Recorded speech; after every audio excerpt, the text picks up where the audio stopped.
তোমার দুঃখের কাহিনী তো ভালো কথা। এটা কি যা করেছো তুমি? যা করেছি আমি করেছি। ওর 3টে বাচ্চা পড়াশুনো সব আমি করেছি। ওর যা ইনকাম তো মদের পেছনে চলে যেত। বল না। মদ আর গাঁজাতে চলে যেত। সংসারে ঠিক মতো খাওয়াই জুটতো না, লুকিয়ে লুকিয়ে কাজ করতাম। কেন লুকিয়ে লুকিয়ে কাজ করে? কেন করতে দেবে না তো তখন। তারপরে তো আমাকে আমার মিথ্যা কথা বলবে না, আমার একটা বান্ধবী আছে, সে আমাকে অনেক হেল্প করেছে। বলেছে তুমি করো না, কদিন তোমাকে মারবে, কদিন তোমাকে ধরবে। ও তোমাকে মারতো? কদিন তোমাকে বলবে। পাশ বাড়ি একটা মহিলা বলছে, বৌদি তুমি কাজ করো, দেখো ঠিক 2 দিন মারবে, 3 দিন মারবে, তারপরে তো আর মারবে না। কিন্তু দাঁড়াও, তুমি তো টাকা রোজগার করো, মারতো কেন? ওইও কাজে যেতে দেবে না, আমি যা আনবো তাই দিয়ে খাবো। তুমি তো কিছুই করো না, মদ খেয়ে পড়ে থাকো রাস্তাঘাটে। ওই কথাটাই কেন বলে তাহলে বাথরুম লাইট আমি করে দিচ্ছি। এই বলেই তো চলতো, এইভাবেই দিন যেত। তবু রমাদি তোমাকে এই কাজে নামার পর দিয়ে বলতে নেই, ঘরটা তো করতে পারলো না আমার ঘরের জন্য, আমার ঘর করতে গেছি আমাকে বাধা দিয়েছে। আর এখন আমার 3টে ভাগ হবে, তারপরে বাড়ি করতে হবে, কেন দেওয়ার আছে, ভাসুর আছে। এবার আমি তো মনে করলে যে আমি ঘর তুলতে পারবো না। কেন জায়গাটা তোমার নামে নেই? আমাদের শাশুড়ির নামে জায়গা না, শাশুড়ির নামে জায়গা, ওইটা 3টে ভাগ হবে, তারপরে যার যার জায়গা শেষে ঘর করে বসে আছে। এবার দেওয়ারের ছেলে হুজুর তুলেছে, এখন জায়গা মাপ হবে, তারপরে ঘর করা। সেটা তো ঠিক কথা, সেটা তো ঠিক কথা। জায়গা এবার বড়জন তো মানছে না, বড়জন তো একতলা বাড়ি করে নিয়েছে, একতলা বাড়ি কলম ছাড়া ইটের গাঁথনি দিয়ে বাড়ি করে নিয়েছে, ছাদ দিয়ে নিয়েছে।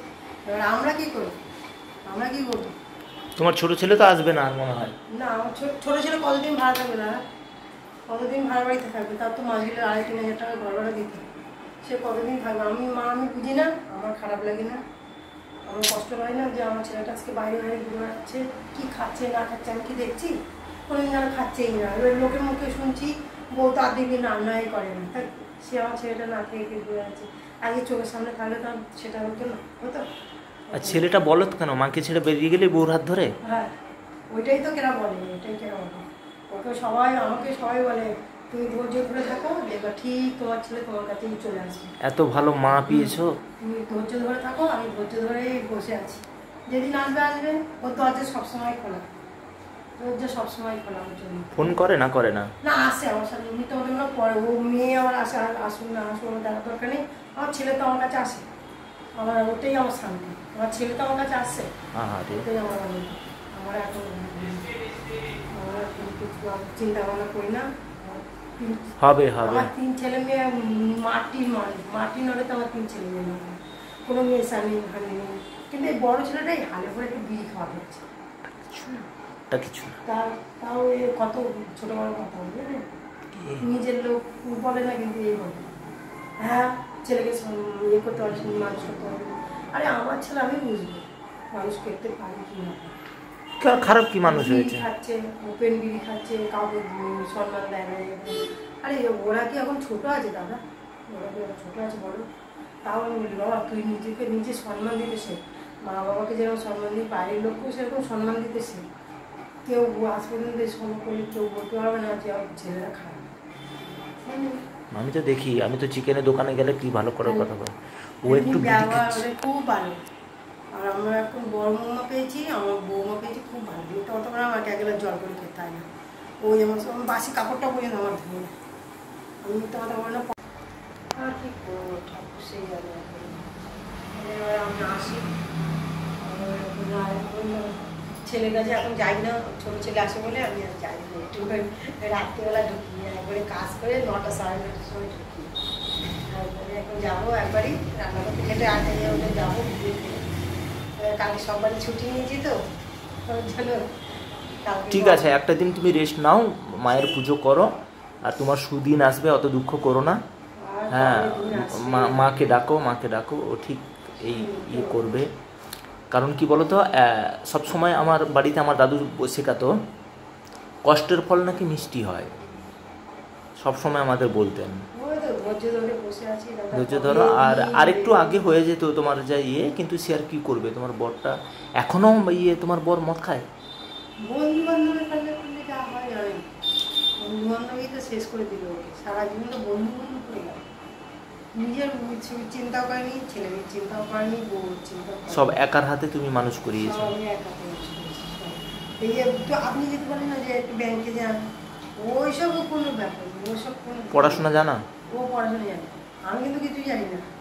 আমি নিজের নামটুকু সই করতে জানতাম না। অথচ পুরো জুজিয়ে বেড়েছ। সব কিন্তু ভারতবর্ষে আমি চলে বেড়াচ্ছি, হসপিটাল বলো, এই থানা বলো, কোর্ট বলো, সব আমি সব জায়গায় আমি চলে বেড়াচ্ছি, কিন্তু আমি পড়াশোনা জানি না। আমার 3টে বোন আছে, তার সঙ্গে পড়াশোনা করি, আমি কিন্তু পড়াশোনা করি। ওই তো তোমার বুদ্ধি আছে, অর্থের অভাবে। সারা ভারতবর্ষে ঘুরে বেড়াচ্ছি। আপনি জানেন আমার কারেন্ট নিয়েছি, আমি আমাকে বলছে যে এত লোকে পায়ে ধরেছি, কেউ আমাকে কারেন্ট দেয়নি।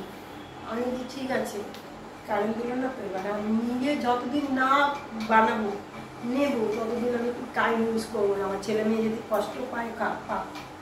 আমি আমার মাথায় যদি মাথা বলছি, মা আমি কারেন্ট নেবো, 5,000 টাকা আমাকে ধারতে হবে। মা বলার সঙ্গে সঙ্গে 5,000 টাকা দিয়েছি। তারপরে আমি সে বলতে নিয়ে থাকা টাকা আমার 1 পয়সা লাগেনি, সেই টাকা আমার 1 টাকাও লাগেনি, আমি কারেন্ট নিয়ে নিয়েছি। আমার ছেলে একটা বাড়িতে মানে টিউশনি করতে হবে, এই মেন রাস্তাটা বলে। ওই দিদি আর দাদা মিলে, দাদা হলো ওই ইয়ে কী বলে, কী যেন নামটা, কর্পোরেশনে কিছু করে? ওই দাদা হলো রিপোর্টার। ও প্রেসের লোক? হ্যাঁ, আচ্ছা। ওই দাদা হলো রিপোর্টার। আর দিদি ঘরে ওই ইয়ে করে না, বেশি টিউশন করে না, বলে আমার 3টে বাচ্চাকেই পড়াতো, আমার 3 ছেলে মেয়েকে পড়াতো। তা এইখানে এখনও দেখলে কথা বলে আমার সাথে, এখন বলে জিজ্ঞেস করে ছেলে মেয়ে কেমন আছে না আছে, আমি কেমন আছি জিজ্ঞেস করে। তা আমাকে আমার ছেলে মেয়ে যেত তো, তো তুই কী এরকম করতে পারে, কারেন্ট নেই? বলছে না তুই এখন কারেন্ট নেই। তা বলছে তোরা পাখাটা চালিয়ে বুঝতে পারিস না? বলছে না। বলছে তার তোরা গরম লাগে বলে না, আমাদের অভ্যাস আছে, আর কি হবে, সব অভ্যাস আছে। তা ওই দিদি আবার কী করতো, তাদের পাখা চালিয়ে দিয়ে ওদের পাড়ার তলায় বসাতো, এসি তলায় বসাতো। এবার আমি যখন আপনি যখন তা আমাকে বলছে কম্পান না, আমি বলছি কী দিদি? বলছে তোমাদের বাড়ি কারেন্ট নেই? আমি বলছি না দিদি, সত্যি কথা কারেন্ট নেই। আমি না দিদি অনেক লোককে বলেছি, কেউ আমাকে দিতে চাইছে। বলছে তাই? আপনার আমাকে ওই দিদি বললো তুমি ডাইরেক্ট অফিসে যাও। ইলেকট্রিসিটি অফিসে? হ্যাঁ, বলছি তুমি ডাইরেক্ট অফিসে যাও, ইলেকট্রিক অফিসে যাও, তারপরে আমি তোমার দাদা আছি, আমাকে ওটা ওরা সাহসটা দিয়েছে। তা আমি না দাদা একদিন সরলে তখন কাজ করতাম না, ওখানে কাজ করতাম, তখন আমি গিয়েছি। তা কাজ টাজ করে আমি 12টার সময় গিয়েছি অফিসে। তা আমি যাওয়ার পরে আমি বলছি কি যে আমি কারেন্ট নেবো, আমার তো কারেন্ট নেই, আমার দেওয়ারের আছে, আমার দেওয়ারের সাথে আমাদের কোনো সম্পর্ক নেই।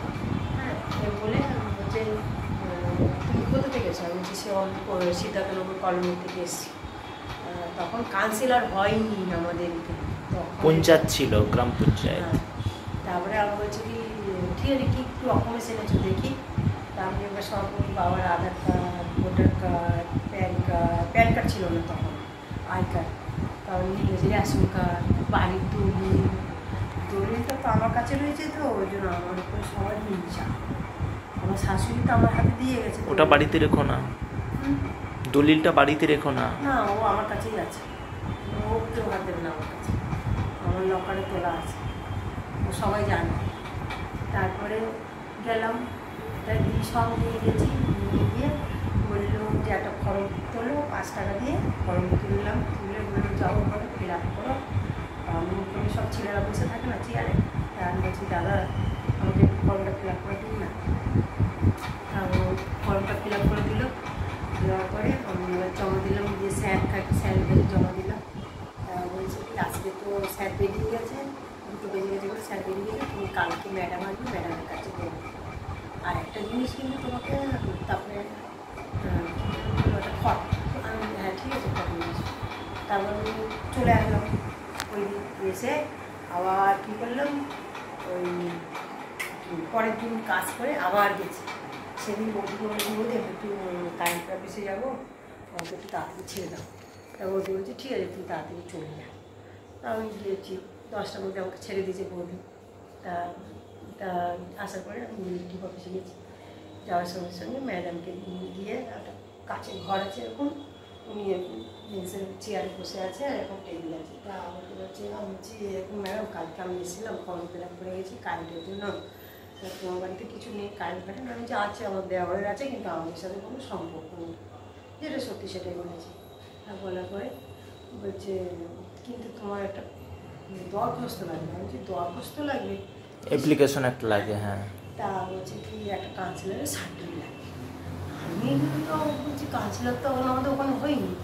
তারপরে আমাদেরকে ওখানে ছেলেরা বললো যে বৌদি তুমি এতে যাও, ওই বাগিয়াটি 244 নম্বর বাস স্ট্যান্ড আছে, ওখানে যাও, ওখানে গেলে তুমি সই করতে পারবে, পেয়ে যাবা। আমি কি করেছি ওখান থেকে হাঁটতে হাঁটতে পুরো ওরে বাবা কত কষ্ট রে। বাগিয়াটি গেছি একা একা, হাঁটতে হাঁটতে বাগিয়াটি গেছি, গিয়ে ওখানে বসে আছি, আসেনি অফিসে, যারা লেখালেখি করে আসেনি। তারপরে একজন এসছে, বলছি কি আমি বলছি এরকম আমার একটা সার্টিফিকেট লাগবে, আমি ইলেকট্রিক নেবো বলে, তাই তা বলছে দাঁড়াও দাদা আসুক তারপরে তোমাকে লিখে দেবো।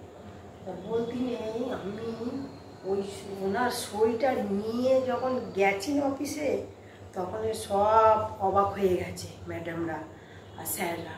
বলছে কি আপনি কি মহিলা বলেন তো? আমি বলছি কেন স্যার?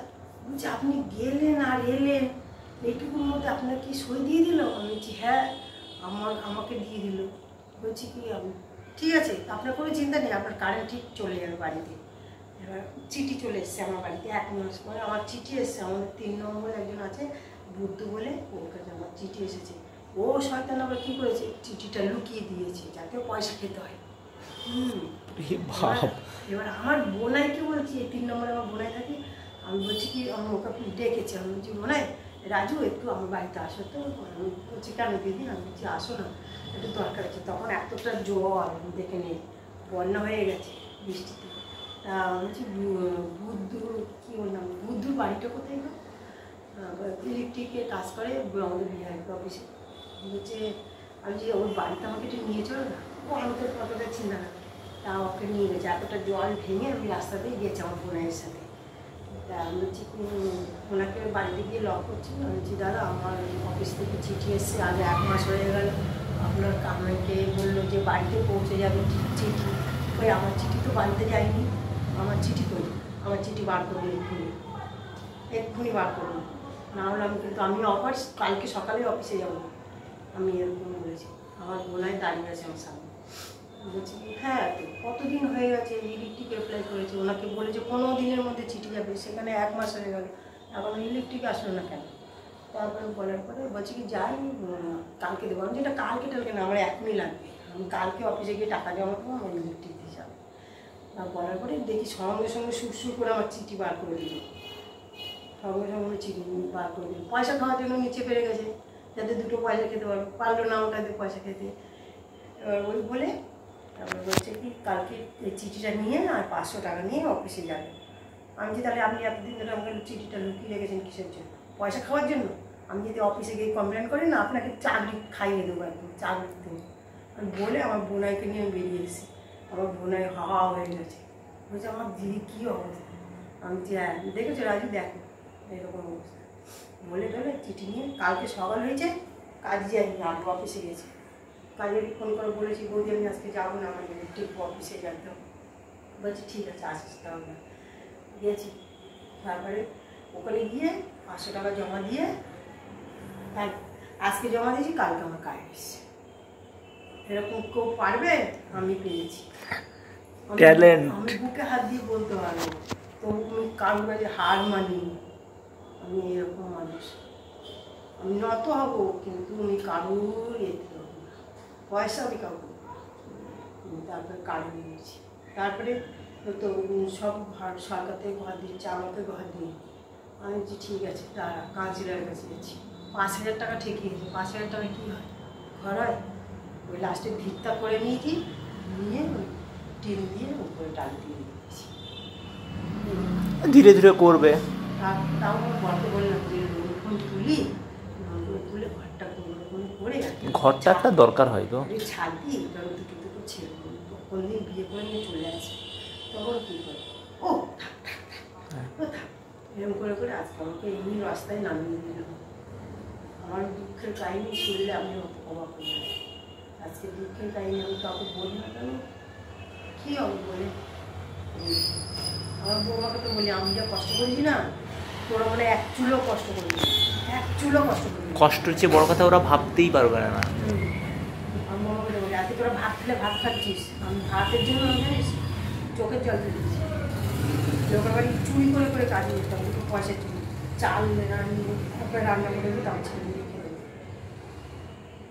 আমার গ্যাস ছিল না। একজন তো আমাকে কাজ করতে বলে 2000 টাকা দিয়ে গ্যাস করে দিল, যে মহিত পেয়েছে ওর কাছে দিয়ে আমাকে গ্যাস করে দিয়েছে। সেই গ্যাসে এখন আমি রান্না করছি। গ্যাস করেছি 2000 টাকা দিয়ে গ্যাস করেছি, সিলিন্ডার দিয়ে ওভেন দিয়ে 2000 টাকা। এখন আমি পাবো? আমি পাবো না। তারপর তো আমি ডবল সিলিন্ডার করেছিলাম, সব আমি করেছি। কটা ব্যাংক ব্যালেন্স করেছি জানেন? আপনি বললে বিশ্বাস করবেন না, আমি এরকম মানুষ। আমার বন্ধন ব্যাংক আছে, আমাদের এই কী জানেন বাঘে এতে আছে আমাদের বাইরের তলায়, ওই যে ইকো ব্যাংক, ওখানে আছে। আমার সরলেখা ব্যাংক আছে, আমার আবার গোষ্ঠী আছে। আর শুনবেন আপনাকেই বললাম, আমি কিন্তু মহিলাকে বললাম না, বলো না। আমার গোষ্ঠী চলে। গোষ্ঠী জানেন তো, মেয়ে ছেলেদের আমার জানি, প্রত্যেক মাসে 200 টাকা করে গোষ্ঠী। জানি। জানেন আমার ছেলে মেয়ে কিন্তু সবাই জানে আমার মার এতগুলো এই আছে। আমার মা মরে গেলে না, ওরা টাকার উপরে পাহাড় হয়ে থাকবে। আমার LIC চলে, 4টে LIC চলে। আসুন না, রমাদি দুঃখ করে, দেখুন, শুনুন বন্ধুরা, শুনুন। ভালো লাগলে অবশ্যই লাইক কমেন্ট করুন। রাস্তায় দাঁড়িয়ে আছে। Thank you. হ্যাঁ, থ্যাংক ইউ সো মাচ। অনেক কষ্ট বললো রমাদি, খারাপও লাগলো গো। তোমার ভালো হোক, ভগবান ভালো করুক। হ্যাঁ, কি হবে, ঘর বাড়ি করতে পারবো কিনা জানি না। হবে হবে হবে, তুমি মাকে বিশ্বাস করো বললে, ঠাকুর সেই জানে। ব্যাস।